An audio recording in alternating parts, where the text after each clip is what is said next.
वाहेगुरु जी का खालसा वाहेगुरु जी की फतेह। सिखों के लिए कनाडा और अमेरिका से बहुत बड़ी खालसा राज वाली खबर सामने आई है। बहुत जल्द सिखों का खालसा राज आने वाला है। ये पूरा वीडियो देखने के बाद आपको पता चल जाएगा।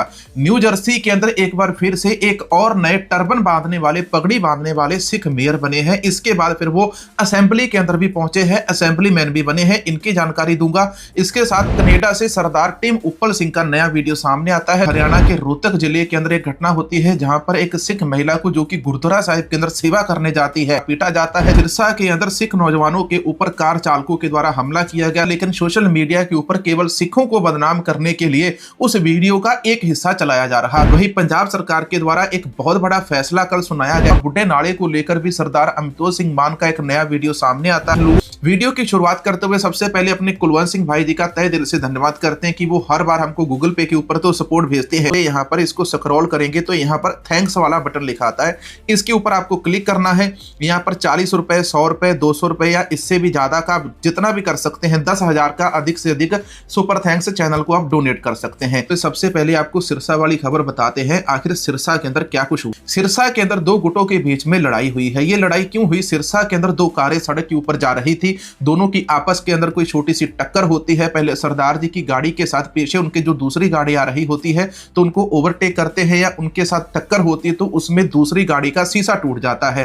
अब यहां पर जब दूसरी गाड़ी का शीशा टूट जाता है तो दूसरी गाड़ी वाला जो चालक होता है वो सरदार जी के ऊपर जाकर अब शब्द बोलने लगता है, गालियां देने लगता है, गाली गलौज करके वापस अपनी गाड़ी के अंदर आकर बैठ जाता है। वीडियो सोशल मीडिया के ऊपर वायरल हुआ था। यूट्यूब ऐसे वीडियो दिखाने की आज्ञा नहीं देता। आजकल यूट्यूब का जो एआई है वो और भी ज्यादा ओवर स्मार्ट हो चुका है, तो उससे बहुत ज्यादा खतरा हो चुका है। अब यहाँ पर सरदार जी फिर अपनी गाड़ी से निकलते पहले वो लोग जिनकी गाड़ी ठुकी थी, जिनकी गाड़ी का साइड वाला शीशा टूटा था, सरदार जी ने माफी मांगी, गलती हो गई, तो फिर भी उन्होंने गाली गलौज किया, उनको मारपीट किया है, उनकी गाड़ी फोड़ दी। फिर इसके बाद सरदार जी अपनी गाड़ी से निकलते हैं। सरदार जी अपनी गाड़ी से निकलते हैं, कृपान लेकर आते, कृपान लेकर फिर इनके शीशे भी तोड़ देते हैं। हिसाब बराबर हो गया। इसके बाद फिर से जो गाड़ी के अंदर बैठे नौजवान होते हैं वो वाले नौजवान निकलते हैं, सरदार जी के ऊपर हमला कर देते हैं। सरदार जी के हाथ से कृपान छूट जाती है। आसपास में जो खड़े लोग हैं, इसके बाद वहां पर सब लोग तमाशा देखते हैं। यहाँ पर जो लड़ाई हुई थी सिरसा के अंदर, इसके अंदर किसी भी एक पक्ष का कोई भी दोष नहीं है, दोनों ही पक्षों का बराबर दोष था। केवल सिखों को बदनाम करने के लिए वीडियो बनाकर आप वायरल मत कर दो। दूसरे की गलती है आप वो भी दिखाओ। हमारे सिख भाई की गलती हम सीना ठोक के कहते कि उसने भी जाके दूसरे की गाड़ी का नुकसान किया, उसको जो उसकी सजा बनती है उसको मिलेगी, लेकिन उससे पहले दूसरे लोगों ने, उन्होंने जो गलती की है उनको भी उनकी सजा मिलनी चाहिए। तो दूसरी खबर बताते हैं जो रोहतक से निकलकर सामने आती है। रोहतक के एक गुरुद्वारा साहिब के अंदर, जो गुरुद्वारा हरियाणा की गुरुद्वारा कमेटी के अंदर आता है, इस गुरुद्वारा बंगला साहिब के अंदर बवाल हो गया। चाय मांगने के ऊपर महिला सेवादार से हाथापाई की गई। मैं सिर्फ चाय के लिए कहने गई थी कि भाई तेरे को 10-12 कप चाय के बोले थे, और भाई क्या कहते हैं, भाई तूने 2 ही कप मेरे हाथ में चाय के पकड़ा दिया और वो अंदर बैठे थे। मेरी लेडीज के साथ बात हो रही है तो मैं जाऊं और या वो जाने, तो उसका क्या मतलब था बोलने का मेरे साथ? मेरे को कहता तू बोल कैसे रही है, सिंदाई वही बैठा था अंदर, तू बोल कैसे रही है, तेरे को तमीज नहीं है बोलने की, तेरी औकात कोडी की है नहीं और तू गुरुद्वारे में खड़ी होके बोल रही है।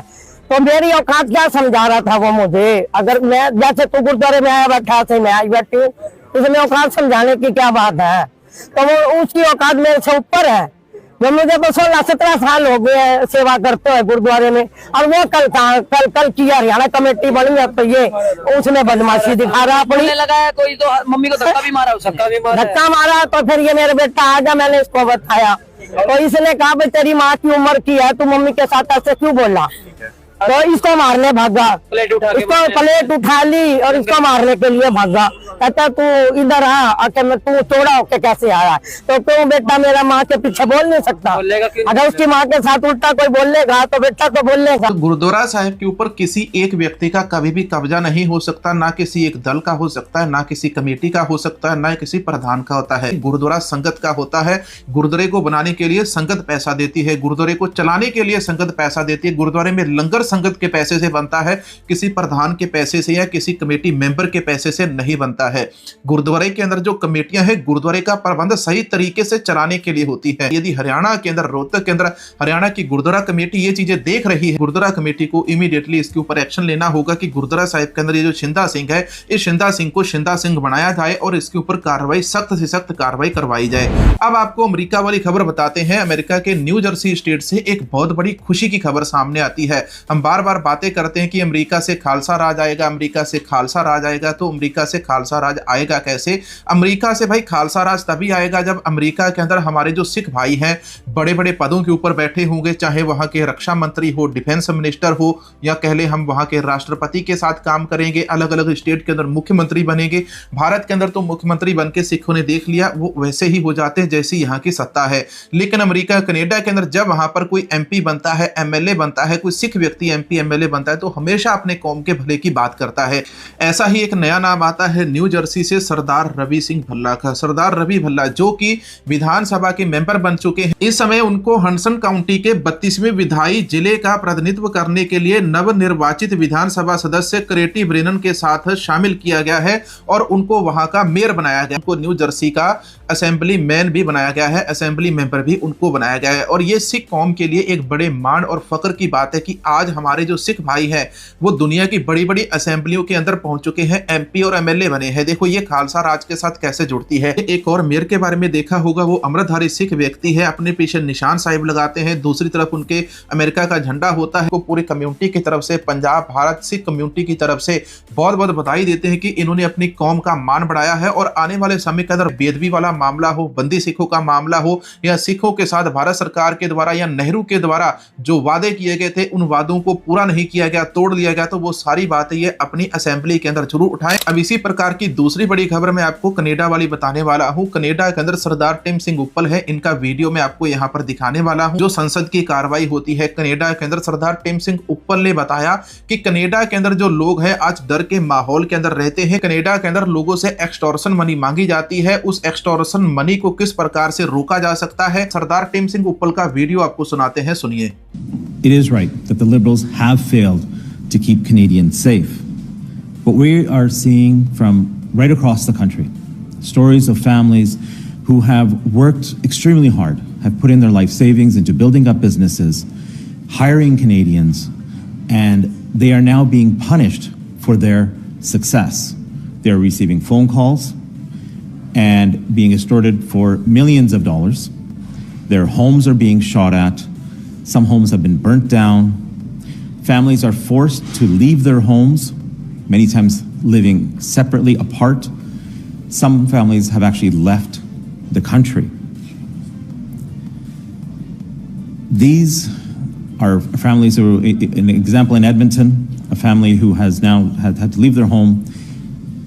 Pictures of their school's children was sent to them as well. And it's very unfortunate now that the Liberals are looking for others to blame, are playing politics with this, when it was the Liberals who brought in C-75 and C-5, which made it easier to get bail, which reduced sentences, and they also did not support legislation that Conservatives brought forward that would have helped this situation. One of those pieces of legislation was 381, my private member's bill, which would have brought in a mandatory minimum sentence for extortion, to bring in stricter penalties for extortion. We currently do not have a mandatory minimum sentence for extortion. This bill would have brought in 3 years for anybody convicted of extortion, 4 years if you're convicted using a firearm, which is something under C5 that was struck, that would have restored that, and 5 years if you are convicted in the case of organized crime, which is mostly what we are seeing across the country. So we call on the Liberals to work with us to strengthen our laws, stop blaming, and let's change the laws to protect. तो ये सरदार Tim Singh उप्पल का video मैंने आपको सुनाया, जो Canada की parliament है, सदन है, वहां के अंदर इन्होंने जो बोला है, जिस प्रकार से कनाडा के अंदर कभी रेस्टोरेंट के ऊपर कभी कैफे के ऊपर गोलीबारी होती है, उनसे पैसा मांगा जाता है, उनसे मनी मांगी जाती है, तो उन सारी चीजों को रोकने के लिए जो बिल लेकर आए थे, कहीं ना कहीं उसको लिबरल्स की जो सरकार है उसने रद्द कर दिया है। इन्होंने कहा कि उस बिल के कारण हम कनाडा के अंदर जो एक्सटॉर्शन का धंधा है उसको रोक सकते थे। इसके अलावा और भी बहुत सारे काम थे, आपने इनके वीडियो के अंदर सुन लिया। अगली खबर हमारी निशान ए सिखी संस्था के साथ जुड़ी हुई है। निशान एक सिखी संस्था पंजाब के अंदर सिख बच्चों को पढ़ाती है। ऐसे ही पंजाब के अंदर 7 बच्चे हैं इस बार इनके, जिन्होंने पीसीएस की जो परीक्षा है पास की है। संस्था के द्वारा सिख बच्चों को पढ़ाया लिखाया जाता है बड़े पदों के लिए, बड़ी परीक्षाओं के लिए, यूपीएससी हो, एसएससी हो, पीसीएस हो, आईएएस हो, आईपीएस हो, तो इन सब के लिए तैयार किया जाता है। ऐसे ही पिछले साल इनके द्वारा 33 बच्चों को तैयार किया गया था, फिर 11 बच्चों का नाम आया। साल 2026 के अंदर इनकी पहली खबर आती है, जहां पर इनके जो 7 बच्चे हैं पीसीएस का जो एग्जाम है उसके अंदर फर्स्ट डिवीजन के अंदर ये पास हुए, और फर्स्ट डिवीजन के ऊपर 7 बच्चों ने पीसीएस का एग्जाम पास कर लिया। उम्मीद करेंगे आपको वीडियो अच्छा लगा होगा। आगे सबके साथ शेयर जरूर करना। वाहेगुरु जी का खालसा, वाहेगुरु जी की फतेह।